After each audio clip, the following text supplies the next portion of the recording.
और सज्जनों, a very good morning to all of you।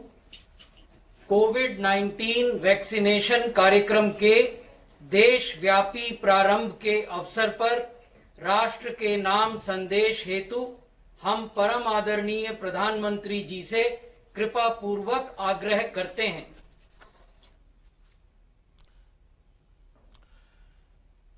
मेरे प्यारे देशवासियों, नमस्कार। आज के दिन का पूरे देश को बेसब्री से इंतजार रहा है। कितने महीनों से देश के हर घर में बच्चे, बूढ़े, जवान सभी की जुबान पर यही सवाल था कि कोरोना की वैक्सीन कब आएगी। तो अब कोरोना की वैक्सीन आ गई है, बहुत कम समय में आ गई है। अब से कुछ ही मिनट बाद भारत में दुनिया का सबसे बड़ा टीकाकरण अभियान शुरू होने जा रहा है। मैं सभी देशवासियों को इसके लिए बहुत बहुत बधाई देता हूं। आज वो वैज्ञानिक, वैक्सीन रिसर्च से जुड़े अनेकों लोग विशेष रूप से प्रशंसा के हकदार हैं, जो बीते कई महीनों से कोरोना के खिलाफ वैक्सीन बनाने में जुटे थे, दिन रात जुटे थे। न उन्होंने त्योहार देखा है, न उन्होंने दिन देखा है, न उन्होंने रात देखी है। आमतौर पर एक वैक्सीन बनाने में बरसों लग जाते हैं, लेकिन इतने कम समय में एक नहीं, दो मेड इन इंडिया वैक्सीन तैयार हुई है। इतना ही नहीं, कई और वैक्सीन पर भी काम तेज गति से चल रहा है। ये भारत के सामर्थ्य, भारत की वैज्ञानिक दक्षता, भारत के टैलेंट का जीता जागता सबूत है। ऐसी ही उपलब्धियों के लिए राष्ट्रकवि रामधारी सिंह दिनकर जी ने कहा था, मानव जब जोर लगाता है, पत्थर पानी बन जाता है। भाइयों और बहनों, भारत का टीकाकरण अभियान बहुत ही मानवीय और महत्वपूर्ण सिद्धांतों पर आधारित है। जिसे सबसे ज्यादा जरूरी है, उसे सबसे पहले कोरोना का टीका लगेगा। जिसे कोरोना संक्रमण का रिस्क सबसे ज्यादा है, उसे पहले टीका लगेगा। जो हमारे डॉक्टर्स हैं, नर्सेस हैं, अस्पताल में सफाई कर्मी हैं, मेडिकल, पैरामेडिकल स्टाफ हैं, वो कोरोना की वैक्सीन के सबसे पहले हकदार हैं। चाहे वो सरकारी अस्पताल में हो या फिर प्राइवेट में, सभी को ये वैक्सीन प्राथमिकता पर लगेगी। इसके बाद उन लोगों को टीका लगाया जाएगा जिन पर जरूरी सेवाओं और देश की रक्षा या कानून व्यवस्था की जिम्मेदारी है। जैसे हमारे सुरक्षा बल हो गए, पुलिसकर्मी हो गए, फायर ब्रिगेड के लोग हो गए, सफाई कर्मचारी हो गए, इन सभी को ये वैक्सीन प्राथमिकता पर लगेगी। और मैंने जैसा पहले भी कहा है, इनकी संख्या करीब करीब 3 करोड़ होती है।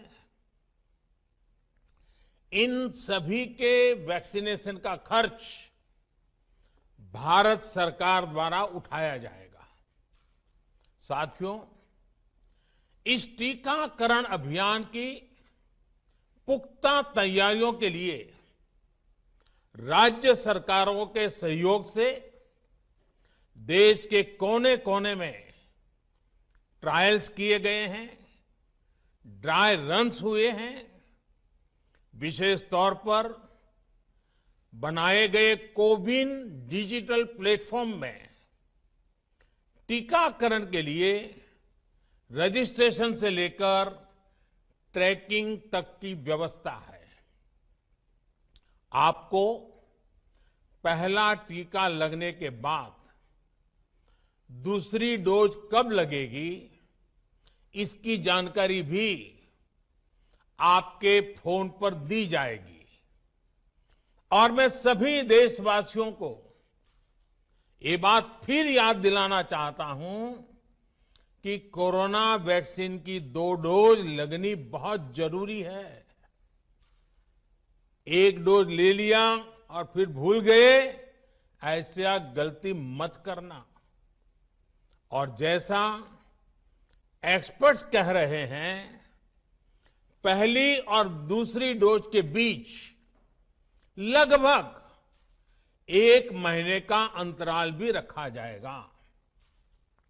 आपको ये भी याद रखना है कि दूसरी डोज लगाने के 2 हफ्ते बाद ही आपके शरीर में कोरोना के विरुद्ध जरूरी शक्ति विकसित हो पाएगी। इसलिए टीका लगते ही आप असावधानी बरतने लगें, मास्क निकालकर रख दें, 2 गज की दूरी भूल जाएं, ये सब मत करिएगा। मैं प्रार्थना करता हूं, मत करिएगा।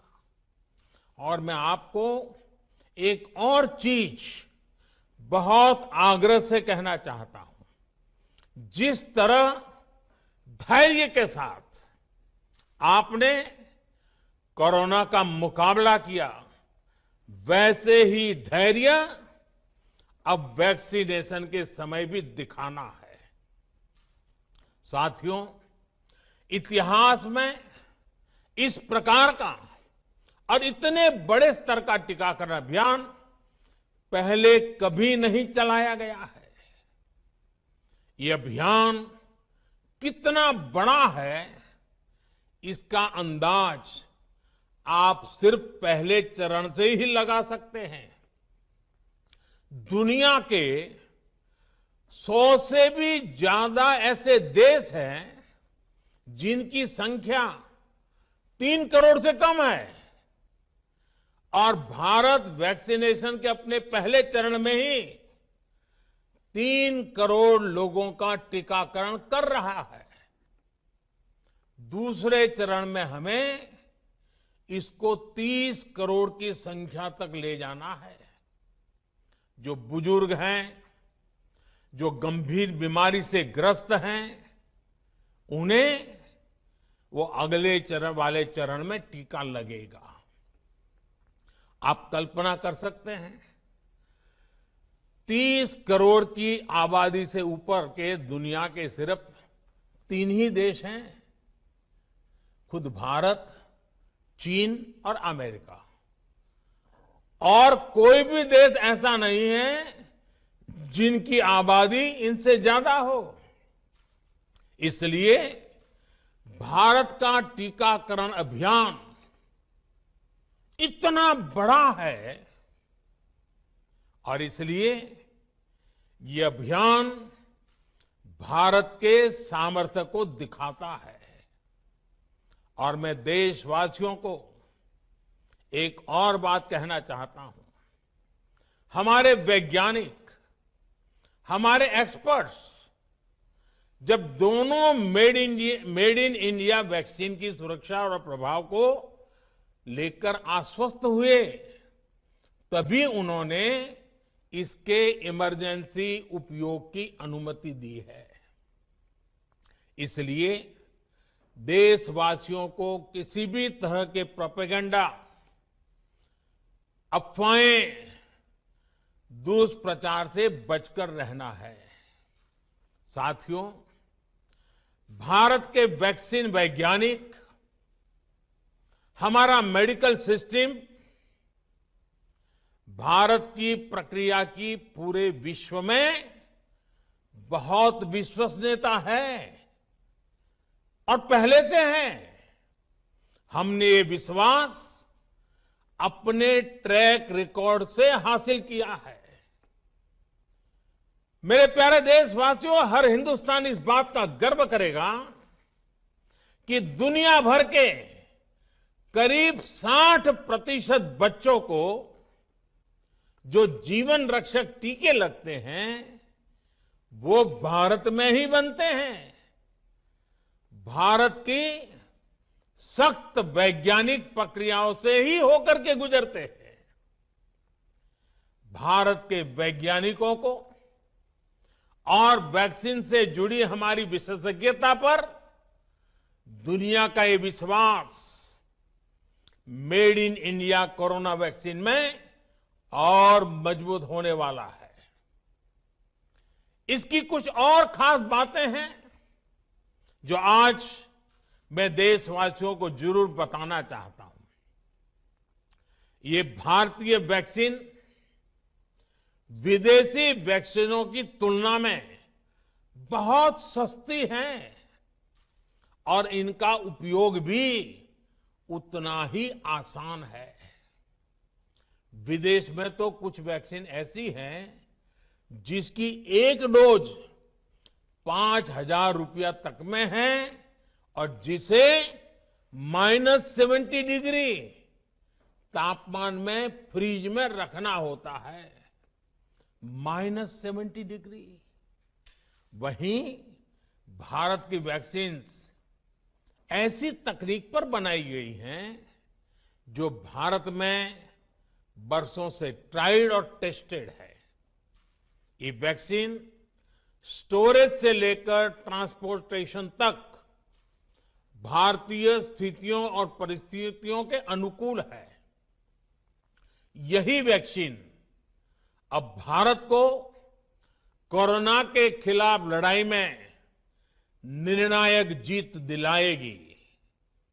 साथियों, कोरोना से हमारी लड़ाई आत्मविश्वास और आत्मनिर्भरता की रही है। इस मुश्किल लड़ाई से लड़ने के लिए हम अपने आत्मविश्वास को कमजोर नहीं पड़ने देंगे। ये प्रण हर भारतीय में दिखाई दिया है। संकट कितना ही बड़ा क्यों न हो, देशवासियों ने कभी आत्मविश्वास खोया नहीं। जब भारत में कोरोना पहुंचा तब देश में कोरोना टेस्टिंग की एक ही लैब थी। हमने अपने सामर्थ्य पर विश्वास रखा और आज 2300 से ज्यादा लैब्स का नेटवर्क हमारे पास है। शुरुआत में हम mask, PPE kit, testing kits, ventilators जैसे जरूरी सामान के लिए भी विदेशों पर निर्भर थे। आज इन सभी सामानों के निर्माण में हम आत्मनिर्भर हो गए हैं और इनका निर्यात भी कर रहे हैं। आत्मविश्वास और आत्मनिर्भरता की इसी ताकत को हमें टीकाकरण के इस दौर में भी सशक्त कर रहा है। साथियों, महान तेलुगु कवि श्री गुराजाड़ा अप्पा राव ने कहा था, सौंत लाभम कौंत मानुको, सौंत लाभ कौंत मानुको पौरू गुवाडिकी तोड़ू पाडबोय देश मंटे मट्टी कादोई देश मंटे मनुष्यलोय, यानी हम दूसरों के काम आए, ये निस्वार्थ भाव हमारे भीतर रहना चाहिए। राष्ट्र सिर्फ मिट्टी, पानी, कंकड़, पत्थर से नहीं बनता, बल्कि राष्ट्र का अर्थ होता है हमारे लोग। कोरोना के विरुद्ध लड़ाई को संपूर्ण देश ने इसी भावना के साथ लड़ा है।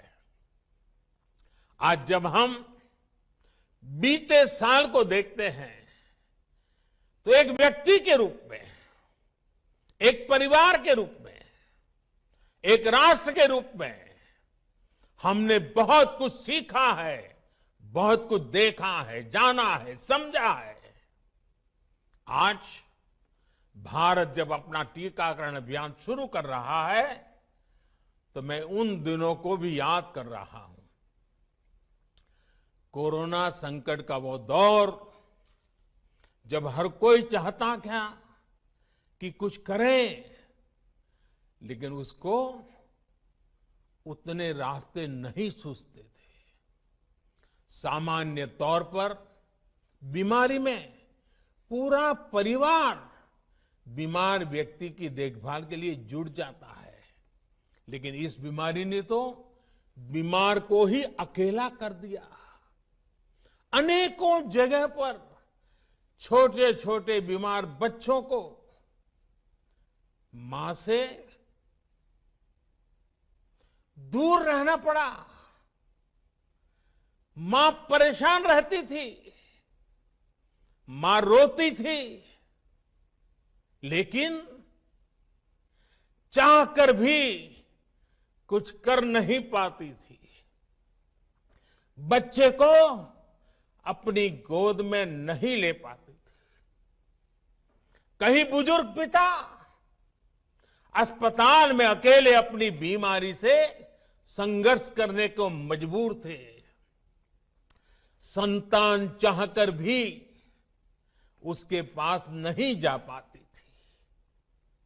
जो हमें छोड़कर चले गए, उनको परंपरा के मुताबिक वो विदाई भी नहीं मिल सकी जिसके वो हकदार थे।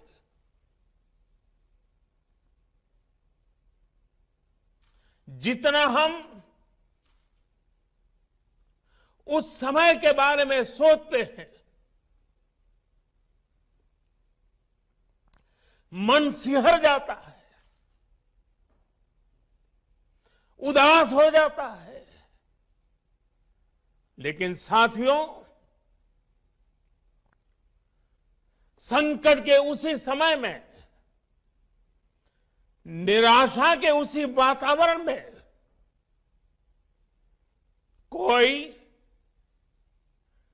आशा का भी संचार कर रहा था। हमें बचाने के लिए अपने प्राणों को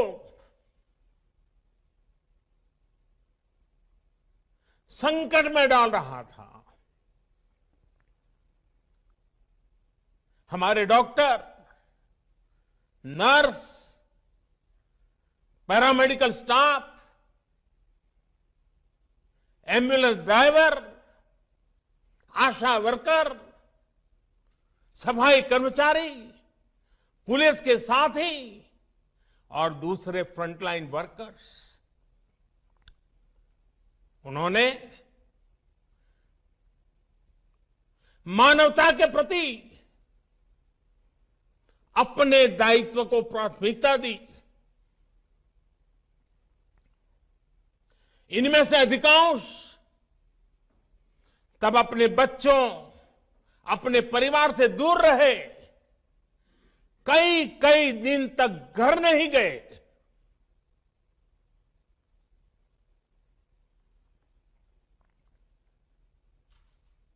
सैकड़ों साथी ऐसे भी हैं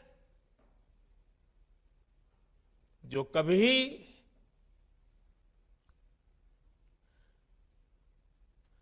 घर वापस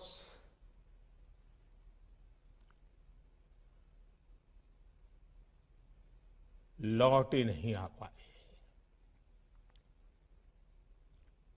उन्होंने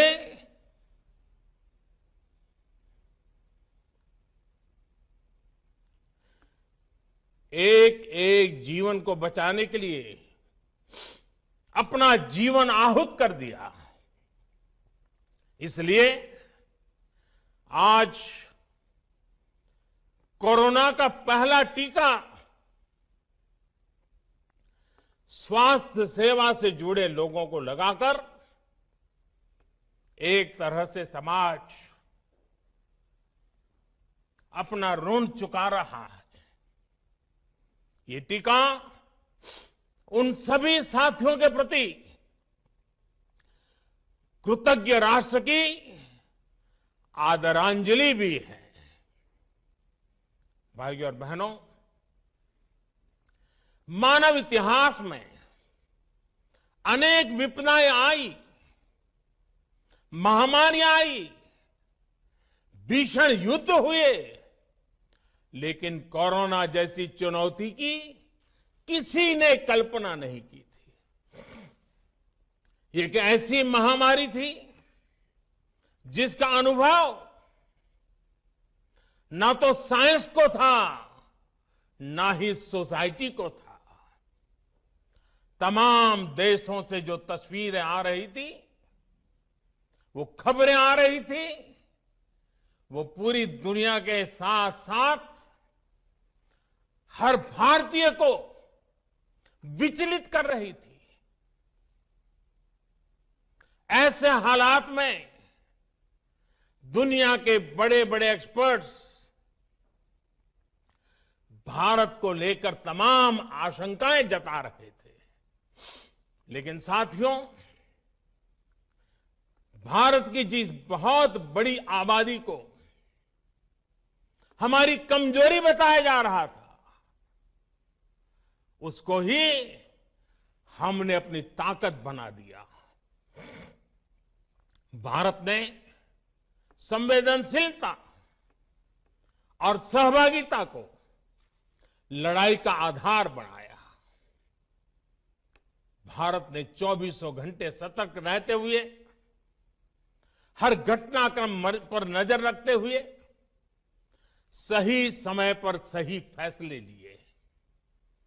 30 जनवरी को भारत में कोरोना का पहला मामला मिला, लेकिन इसके 2 सप्ताह से भी पहले भारत एक हाई लेवल कमिटी बना चुका था। पिछले साल आज का ही दिन था जब हमने बाकायदा सर्वेलांस शुरू कर दिया था।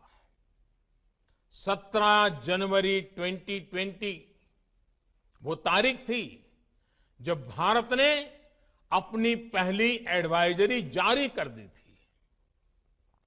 भारत दुनिया के उन पहले देशों में से था जिसने अपने एयरपोर्ट्स पर यात्रियों की स्क्रीनिंग शुरू कर दी थी।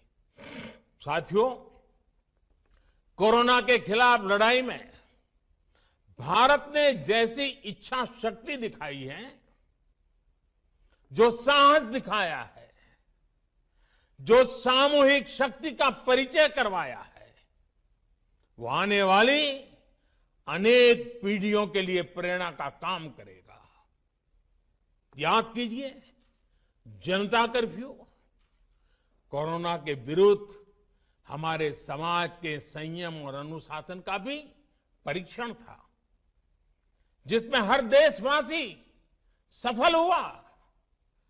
जनता कर्फ्यू ने देश को मनोवैज्ञानिक रूप से लॉकडाउन के लिए तैयार किया। हमने ताली, थाली और दिया जलाकर देश के आत्मविश्वास को ऊंचा रखा। साथियों, कोरोना जैसे अनजान दुश्मन जिसके एक्शन रिएक्शन को बड़े बड़े सामर्थ्यवान देश नहीं भांप पा रहे थे, उसके आक्रमण, उसके संक्रमण को रोकने का सबसे प्रभावी तरीका ही यही था कि जो जहां है वो वहीं रहे। इसलिए देश में लॉकडाउन का फैसला भी किया गया। यह निर्णय आसान नहीं था। इतनी बड़ी आबादी को घर के अंदर रखना असंभव है, इसका हमें एहसास था। और यहां तो देश में सब कुछ बंद होने जा रहा था, लॉकडाउन होने जा रहा था। इसका लोगों की रोजी रोटी पर क्या प्रभाव पड़ेगा, अर्थव्यवस्था पर क्या प्रभाव पड़ेगा, इसका आकलन भी हमारे सामने था। लेकिन देश ने जान है तो जहान है के मंत्र पर चलते हुए प्रत्येक भारतीय का जीवन बचाने को सर्वोच्च प्राथमिकता दी। और हम सभी ने ये देखा है कि कैसे तुरंत ही पूरा देश, पूरा समाज इस भावना के साथ खड़ा हो गया। अनेकों बार छोटी छोटी लेकिन महत्वपूर्ण चीजों की जानकारी देने के लिए मैंने भी अनेक बार देशवासियों के साथ सीधा संवाद किया। एक तरफ जहां गरीबों को मुफ्त भोजन की व्यवस्था की गई, तो वहीं दूध, सब्जी, राशन, गैस, दवा ऐसी जरूरी चीजों की सुचारू आपूर्ति सुनिश्चित की गई। देश में व्यवस्थाएं ठीक से चले, इसके लिए गृह मंत्रालय ने 24/7 कंट्रोल रूम शुरू किया, जिस पर हजारों कॉल्स का जवाब दिया गया, लोगों को समाधान दिया गया। साथियों, कोरोना के विरुद्ध इस लड़ाई में हमने कदम कदम पर दुनिया के सामने उदाहरण प्रस्तुत किया है। ऐसे समय में जब कुछ देशों ने अपने नागरिकों को चीन में बढ़ते कोरोना के बीच छोड़ दिया था, तब भारत चीन में फंसे हर भारतीय को वापस लेकर आया। और सिर्फ भारत के ही नहीं, हम कई दूसरे देशों के नागरिकों को भी वहां से वापस निकाल करके लाए। कोरोना काल में वंदे भारत मिशन के तहत 35 लाख से ज्यादा भारतीयों को विदेशों से भारत लाया गया। मुझे याद है, एक देश में जब भारतीयों को टेस्ट करने के लिए मशीनें कम पड़ रही थी, तो भारत ने पूरी टेस्टिंग लैब यहां से वहां भेज करके उसको वहां सजाया, लगाया, ताकि वहां से भारत आ रहे लोगों को टेस्टिंग की दिक्कत ना हो। साथियों, भारत ने इस महामारी से जिस प्रकार से मुकाबला किया, उसका लोहा आज पूरी दुनिया मान रही है। केंद्र और राज्य सरकारें, स्थानीय निकाय, हर सरकारी संस्थान, सामाजिक संस्थाएं कैसे एकजुट होकर बेहतर काम कर सकते हैं, ये उदाहरण भी भारत ने दुनिया के सामने रखा। इसरो, डीआरडीओ, फौज से लेकर किसानों और श्रमिकों तक सभी एक संकल्प के साथ कैसे काम कर सकते हैं, ये भारत ने दिखाया है। 2 गज की दूरी और मास्क है जरूरी, उस पर फोकस करने वालों में भी भारत अग्रणी देशों में रहा। भाइयों और बहनों, आज इन्हीं सब प्रयासों का परिणाम है कि भारत में कोरोना से होने वाली मृत्यु की दर कम है और ठीक होने वालों की दर बहुत अधिक है।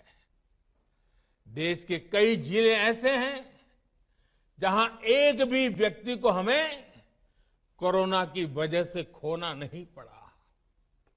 इन जिलों में हर व्यक्ति कोरोना से ठीक होने के बाद अपने घर पहुंचा है।